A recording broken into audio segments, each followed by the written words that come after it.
ते जोडले गेलेले आहेत। शिंदेजी ज्या पद्धतीनं राऊतांनी दर दिवशी ते ज्या पद्धतीनं पत्रकार परिषद घेतात, काही मुद्दे मांडत असतात, मात्र काल शरद पवार आणि शिंदेची जी भेट झाली, जे बोलणं झालं, त्यावर आम्ही दुखावलं गेलेलो आहोत असं राऊतांनी म्हटलेलं आहे। तुमची पहिली प्रतिक्रिया? माझं म्हणणं आहे की प्रत्येक गोष्टीला राजकारणाच्या भावनेतून किंवा त्याच्या विरोधाच्या भावनेतून बघू नये। मी महाविकास आघाडी म्हणून आम्ही ठाम होतो आहे।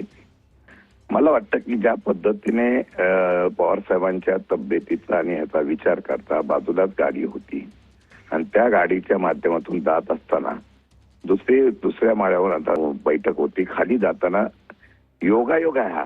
अजिबात त्यामध्ये कुठल्या प्रकारचं प्लॅनिंग, कुठल्या प्रकारचा संदेश द्यायचा, मेसेज द्यायचा असं काही नव्हतं। आणि साहेबांना ते माहित पण नव्हतं। आपली जयंत पाटील वगैरे आम्ही सगळे होतो, तेव्हा आमदार वगैरे बोलले की साहेब इतक्या लांब जाण्यापेक्षा इथल्या इथं बसूया।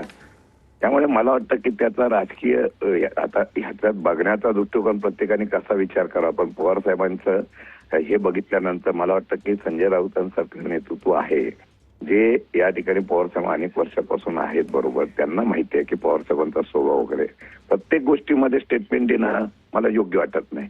काल सुद्धा पक्षाच्या माध्यमातून त्यांनी आमच्या पक्षाची भूमिका आम्ही स्वतः जाहीर करू ना, त्यांनी जाहीर केली, मला काही दुःख नाही। परंतु काय होतं की आपणच आपल्या पद्धतीने एकत्रितपणे चाललो पाहिजे हा विचाराचा मी कार्यकर्ता आहे। मला वाटतं की त्याचा संजय राऊत साहेबांनी किंवा उद्धव बाळासाहेब ठाकरेंच्या शिवसेने कुठल्याही प्रकारचा गैरसमज करू नये, कुठल्याही प्रकारचं त्यांनी शंका घेऊ नये। आता त्या जाणण्यात आल्यानंतर एकनाथ शिंदे त्यांनी ज्येष्ठ नेते म्हणून जर सत्कार स्वागत केलं असेल तर त्याचा सुद्धा वेगळा अँगल घेऊ नये। मला वाटतं की एवढं राजकारणाचा अनुभव असलेल्या नेतृत्वाने त्याबद्दल त्यांनी बोलले असते मला आवडलं असतं की नाही चला तब्येतीच्या कारणाने ते बसले होते। हे तर योगायोगाच्या गोष्टी। बरं त्या बैठकीमध्ये जे आमदार खासदार होते त्या बैठकीमध्ये शिवसेनेचं कोण नव्हतं ना, तर शिवसेनेच्या बरोबर काहीतरी चर्चा केली असा आरोप झाला असता। मला वाटतं या विषयाला फार हे देऊ नये आणि मला वाटतं की पवार साहेबांचा जेवढा त्यांना संबंध आहेत, पवार साहेबांचं असलेलं त्यांना माहिती असलेलं सगळं असल्यामुळे मला वाटतं की त्याला आता वेगळा रंग लावू नये असं मला वाटतं।